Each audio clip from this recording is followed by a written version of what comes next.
is only a transition to a different sphere of consciousness. Carol Ann is not like those she's with. She is a living presence in their spiritual earthbound plane.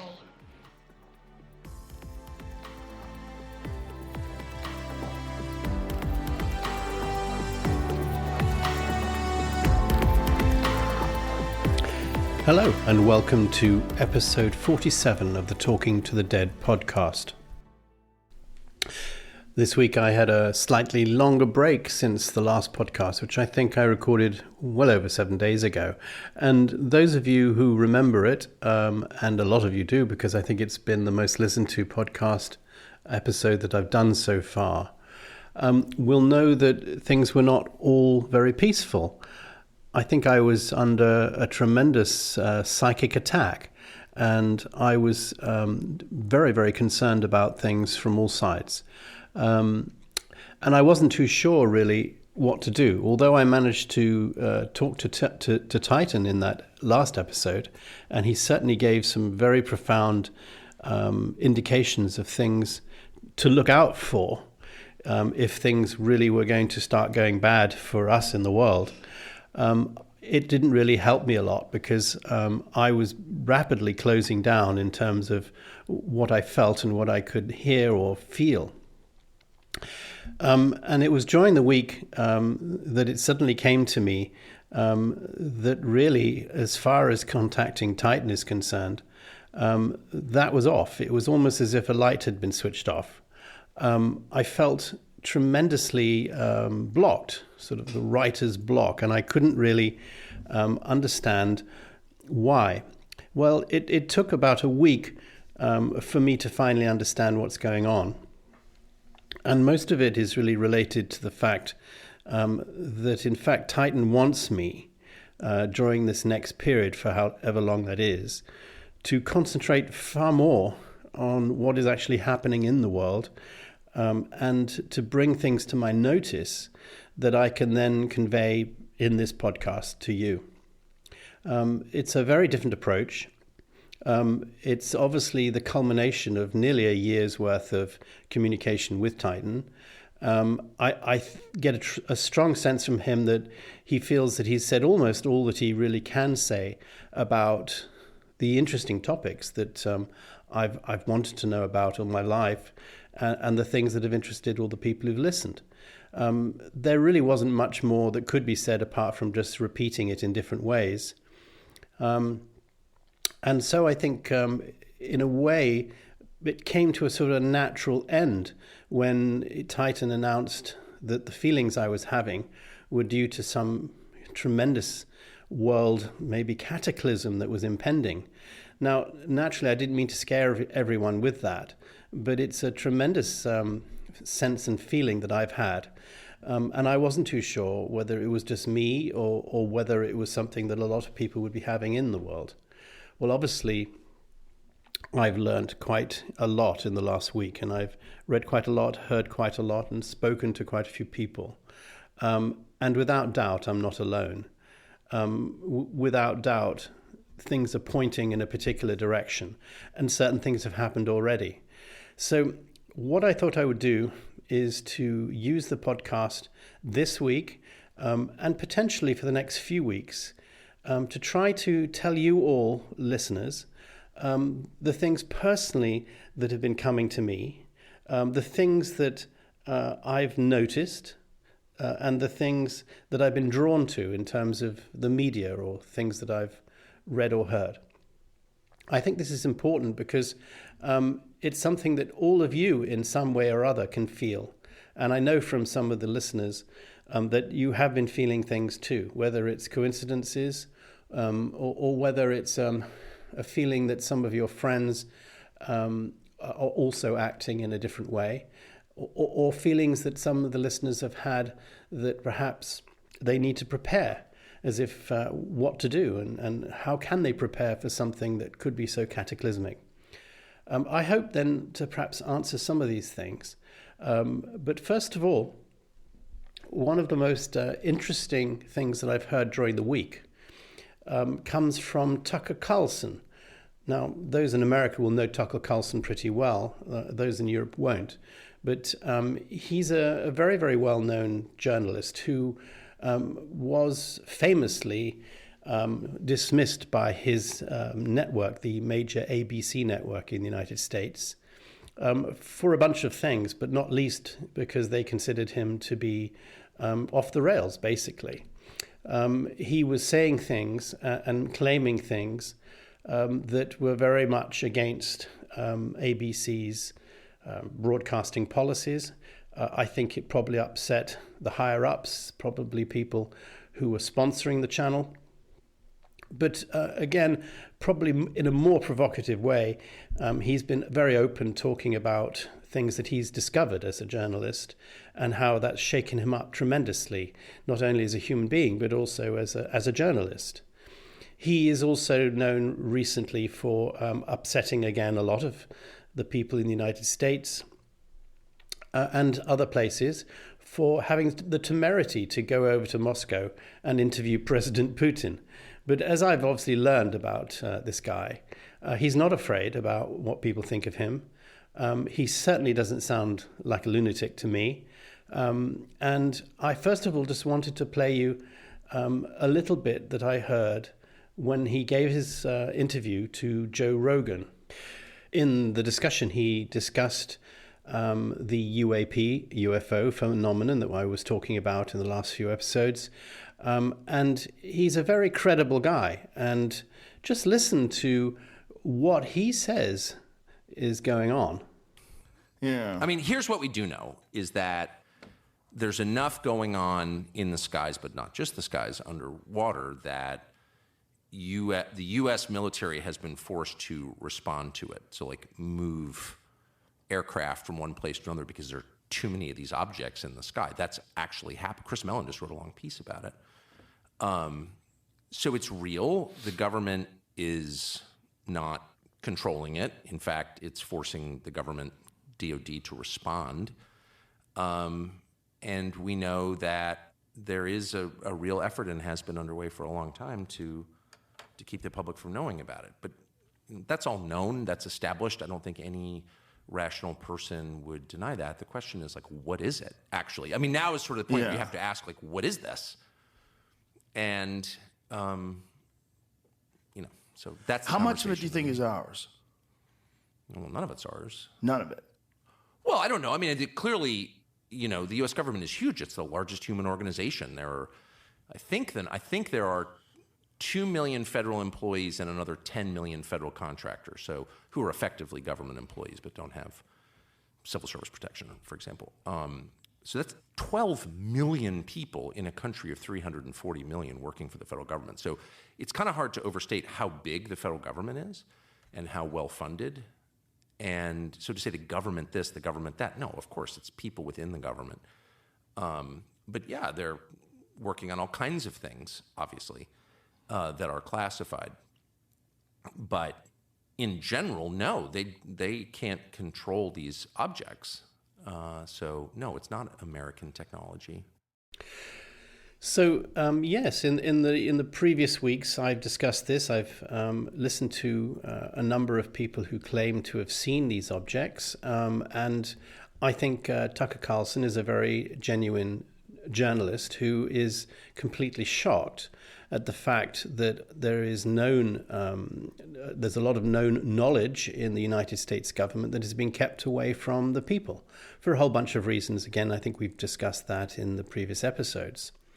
But again, what strikes me about this is that it's something that is still on the periphery in people's minds of being a lunatic, despite the fact that very, very eminent and very credible professional people have gone in front of Congress and said that they have witnessed these things. Still, if you talk to the average person in the street, they'll think you're completely mad. Now, why is that? Why are people not realizing that this is probably completely true and that the governments have known about this for maybe 80 years and maybe aliens have been visiting us in their craft or they've always been here? Why is it all being kept so secret? I suppose more importantly is that when is this truth finally going to be admitted by the governments? And then what does it actually mean once we realized that we're not alone in the universe, they have been visiting us, or they've always been here, perhaps maybe longer than humans have been here, and we've just not been able to notice them. And I just think it's very interesting if you have a quick listen to what Tucker Carlson has to say about how it might be for an alien race or a superior race or another race that's living simultaneously with us but is hundreds or thousands of years ahead of us in terms of technology. How would they see us? How would they feel about communicating? And maybe that would explain a lot of why things are kept quiet, or we don't know really that much about it officially.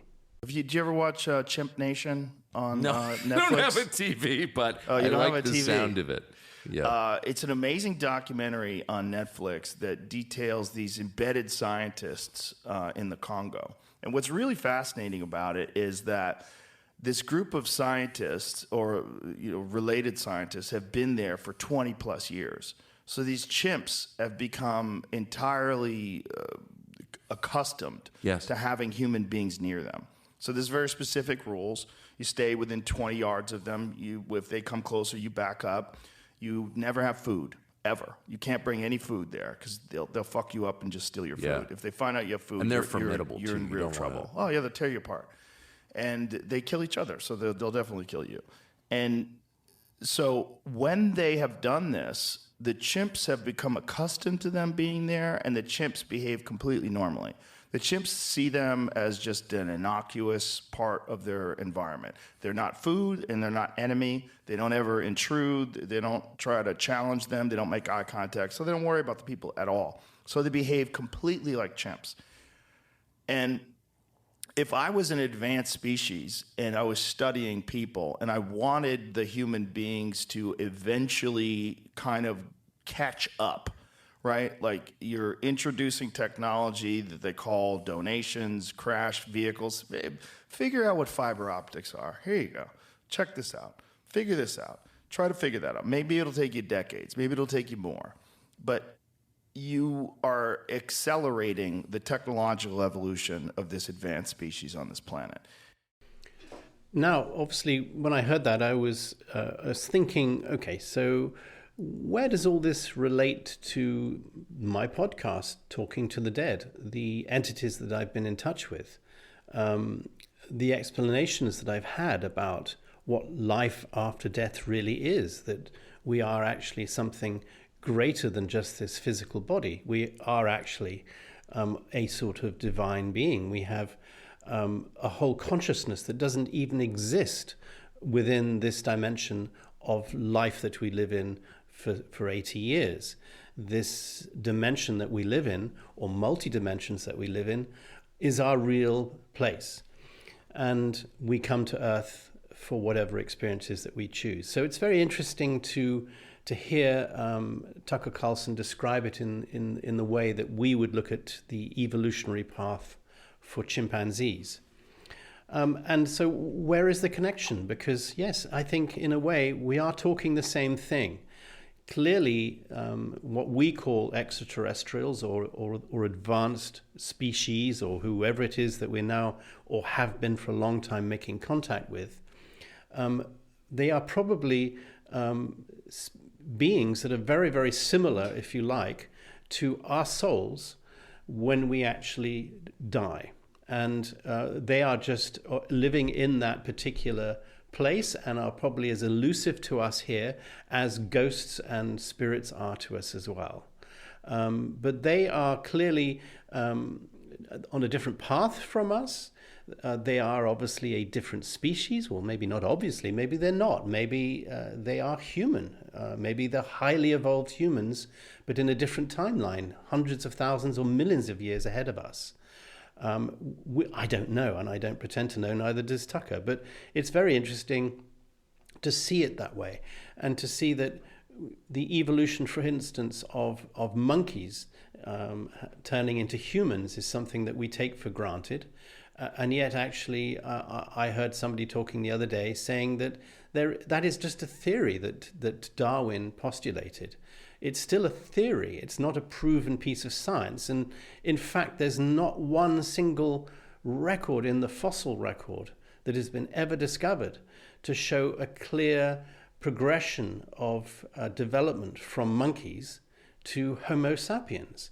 So it could well be, as has been indicated in some of the things I've listened to, and Tucker Carlson talks about it and others talk about it, that maybe the human species was a genetically engineered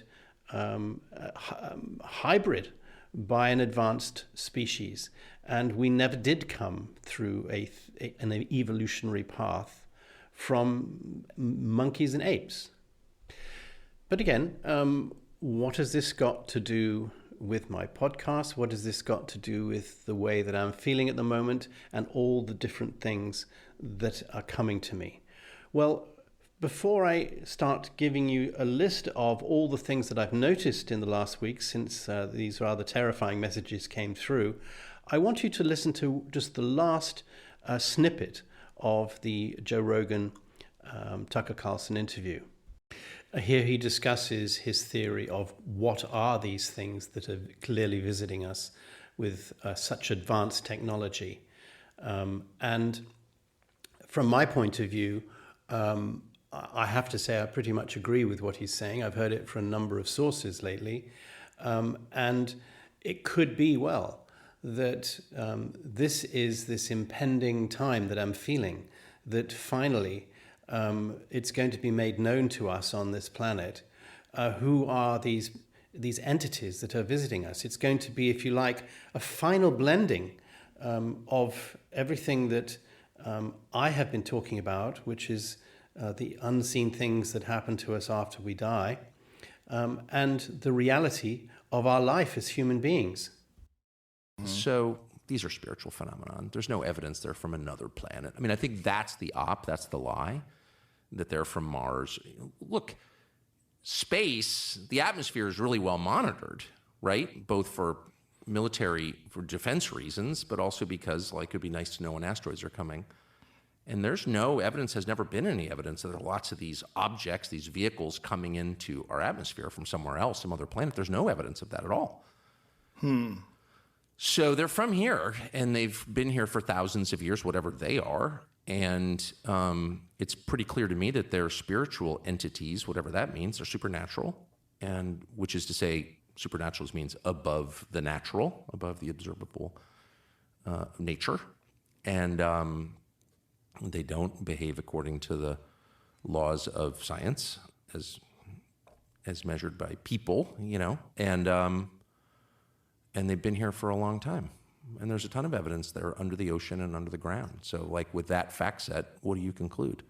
When did you start having this opinion that they were spiritual and that they've always been here? Like, when did this? Well, I didn't know anything about the topic until 2017. And was that after the New York Times piece? No, it was before.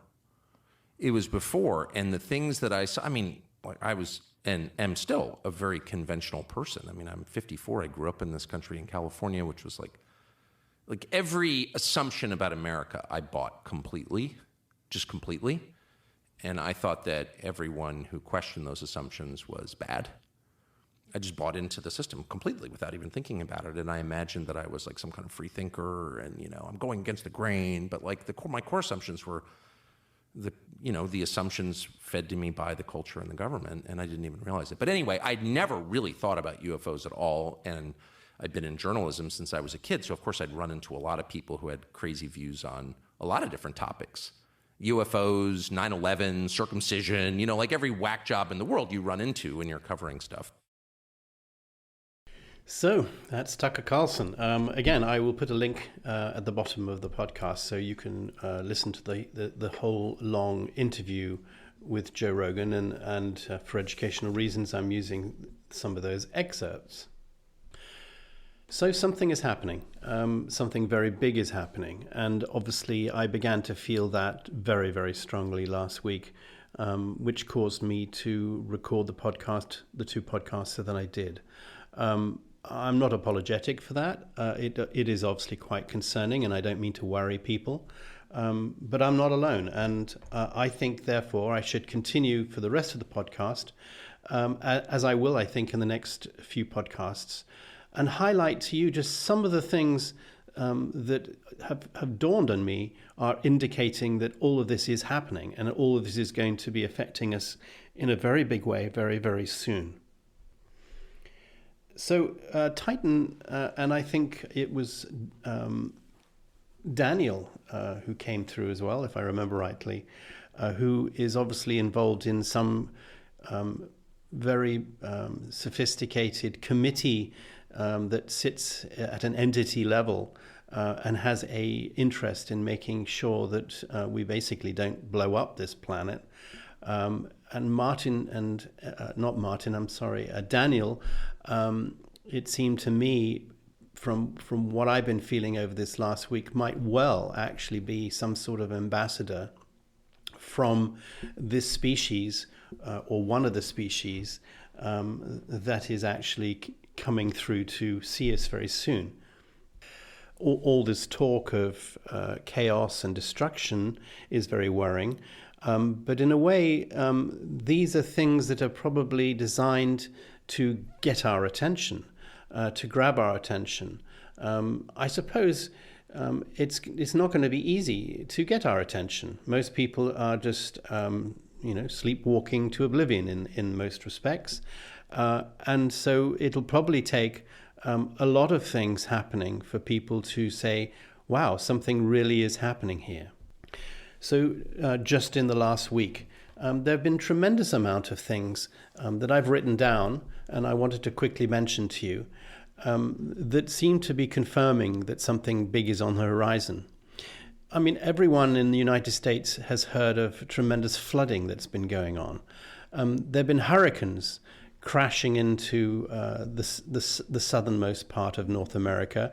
None of this is unusual for this time of year, but certainly I did hear words yesterday on Fox News describing the flooding as being the greatest flooding ever recorded.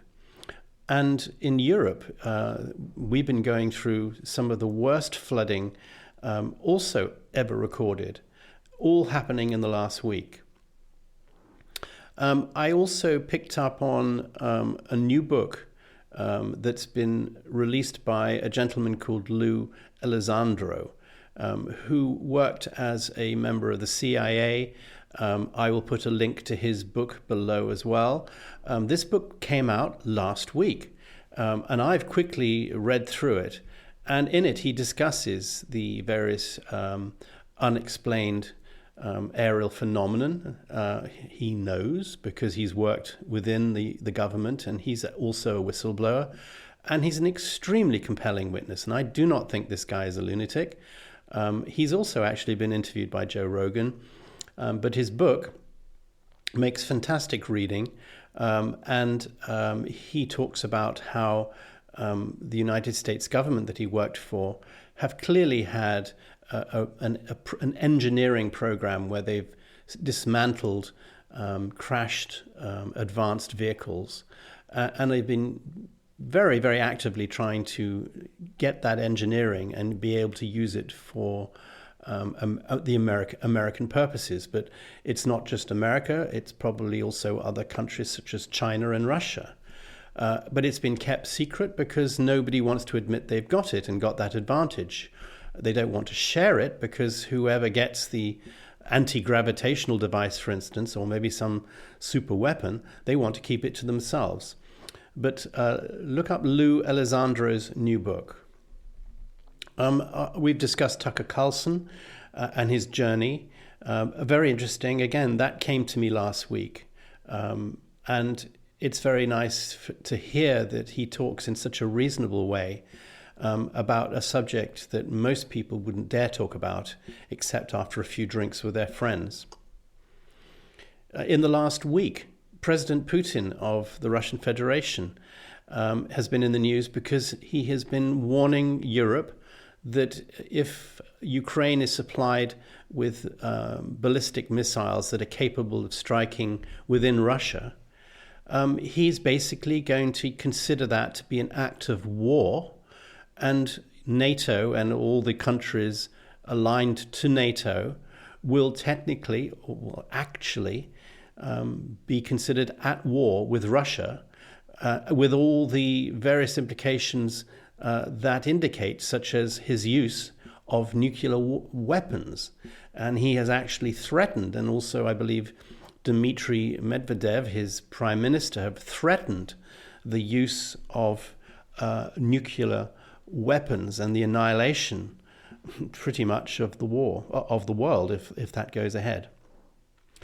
Last week also, what struck me was the Elon Musk funded spacewalk that took place. It was a very unusual occurrence because it was the very first time that a commercial spacecraft, other than a government-sponsored spacecraft, had been allowed to go into space and take a ordinary citizen, although a multi-billionaire, into space to spacewalk. Other people had obviously gone with Richard Branson and others in their vehicles, but had never actually gone that high. And in this case, this particular vehicle was actually way above the space station and even the Hubble Space Telescope. So it was way, way up, I think over 450 miles above our heads. Now, this was going to be fascinating because it would be the first time that we would get a live feed that would show the Earth, that would show what really is up there, and that was not going to be controlled by a government agency. Well, surprise, surprise, just at the moment that they opened the hatch within this spacecraft, the feed was lost and you couldn't see anything. And they cut the feed rather embarrassingly to the sort of mission control or the two presenters. And I remember thinking, this is very strange. Come on, you can't tell me that Elon Musk and his SpaceX organization, who've timed this to perfection, could not have foreseen that just at probably the most important money shot, they wouldn't have a shot at all, and they would just have darkness. I don't believe it. So clearly these feeds are being run on a 30-second or so before you actually see it kind of censorship loop. I would imagine, if I'm being Tucker Carlson for a moment, that this is something that they have to do. This is probably one of the prerequisites for being allowed to go into space.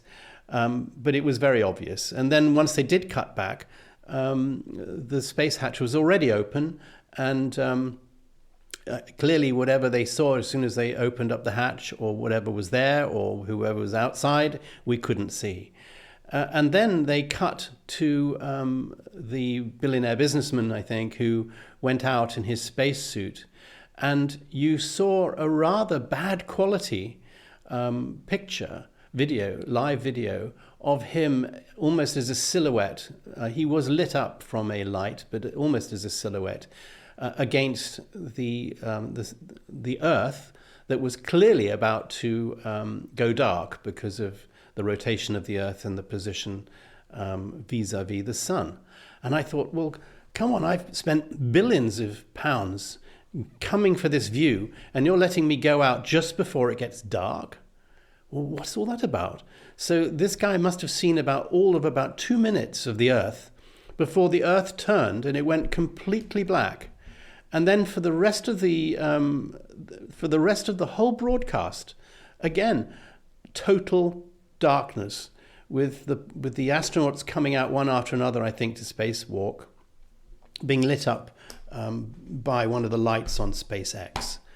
And I'm sorry, I mean, what were they trying to hide? During the week, there's been a tremendous talk of asteroids.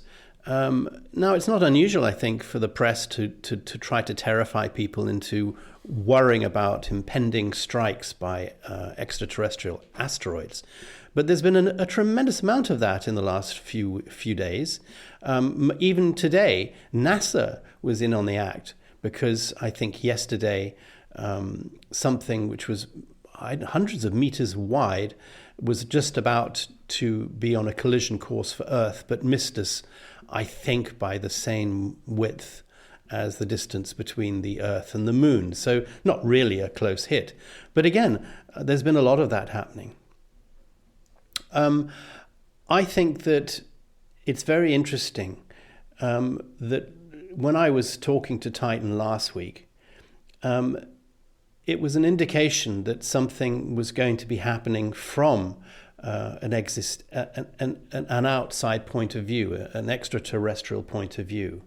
And to hear what Tucker Carlson has been saying also hit me, because it would sound like whatever these things are, they have been around for millions of years and probably have been on the Earth longer than us.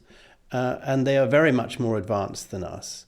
And they clearly are connected to the dimensional life that we only experience when we die. I was also interested to hear the Pope being quoted this week as describing Harris and Trump basically as being evil, because he said if you're going to vote, he would hope people would vote for the lesser evil. I thought that was an extremely strange use of words by the Pope.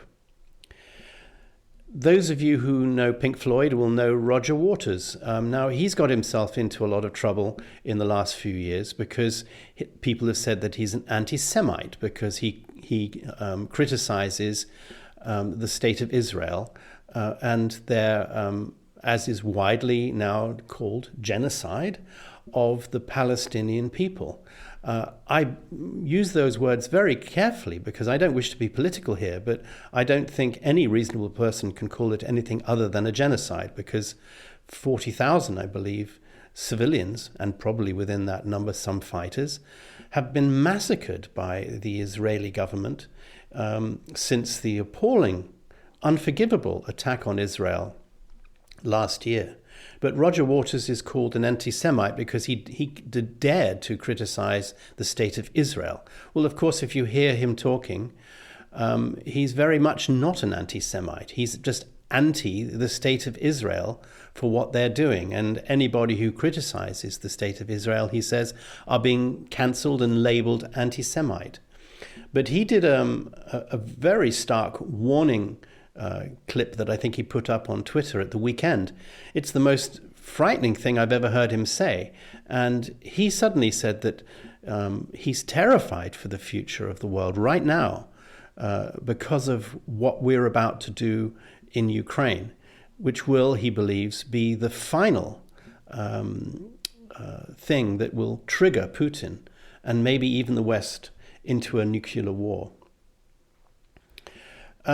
Today, there was a lot of news because a number of Hezbollah terrorists in Lebanon were killed or badly injured by pages that they had been wearing that suddenly exploded with some sort of high explosive device.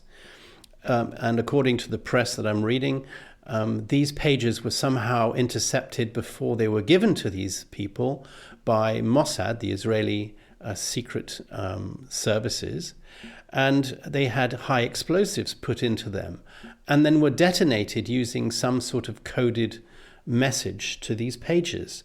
It sounds like something out of James Bond. But clearly, the Israelis have decided this was a good way to get rid of terrorists. Now, I'm not making a judgment on that, but it was very interesting to read the headlines in a newspaper which basically said that Israeli spies were behind the pager bombs that wounded thousands and left the Middle East on the brink of war. Again, this has been something all my life we've worried about, is that could the Middle East erupt? And if the Middle East erupted, what effect would that have on us? Obviously, it's the center of a lot of things. It's a very strategic part of the world. It's a very unstable part of the world, but it's also the source of pretty much all the important world religions. And Of course, if you want to get into the religion of it, it's also the place where historically the end of the world is supposed to take place, Armageddon. But again, very interesting that all of that has happened just in the last week. Some of my listeners have written into me talking about coincidences, the amount of things that have suddenly happened that are coincidences that they've noted. Most of these things are obviously very personal. I can't really talk about them in the podcast. But again, I would ask you to look at coincidences, things that are happening to you that you just didn't expect. It's a question of having to open up to start noticing these things. And in that respect, also, I read something about remote viewing. This suddenly came to me. I have heard of remote viewing, but it was and still is an active government program. It's not a secret that trains people to use a potential that apparently we all have in our minds to actually be able to project our consciousness out of our bodies and go to locations. And of course, as far as the United States government is concerned, they want you to go to secret locations, or it's been used in Afghanistan, they've been used in Iraq, and these groups are highly trained, you can call them psychics, project their consciousness to go into places that they cannot actually get into. And they've had tremendous success and can get into buildings and even see folders and information and can describe what they're seeing. So from an intelligence point of view, it's a sort of a sixth sense source of intelligence. But this remote viewing has been talked about a lot in the last week. And people are certainly very interested, I think, in what are people seeing? What are people picking up? Are these intelligences that are apparently imminently, as is the name, or Imminent is the name of the book I was mentioning to you, is it imminent that these species or these intelligences, these entities are going to come and we're going to all somehow feel it? Are we all suddenly almost going to get switched on? Are we all as humans in the process of getting some sort of software upgrade that will allow us suddenly to use senses that we've never been able to use before?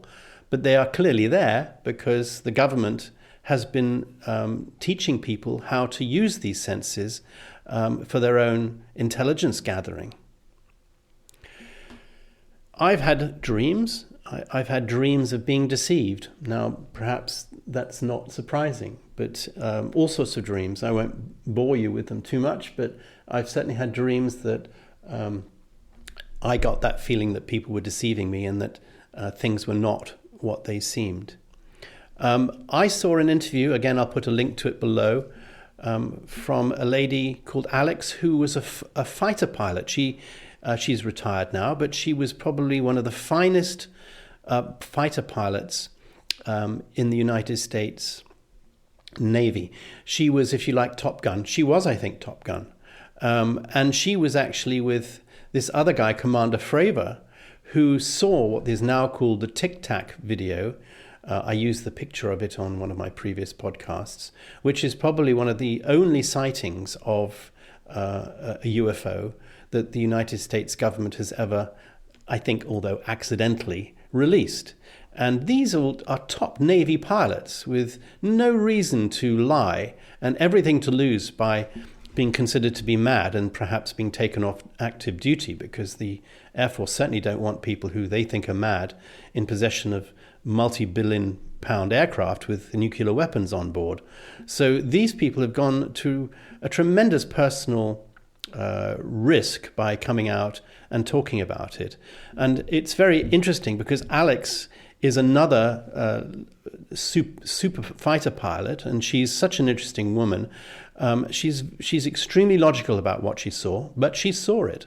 And there is absolutely no doubt in her mind that she saw craft that could maneuver and had capabilities way beyond anything that any government has got or potentially could ever have with our science.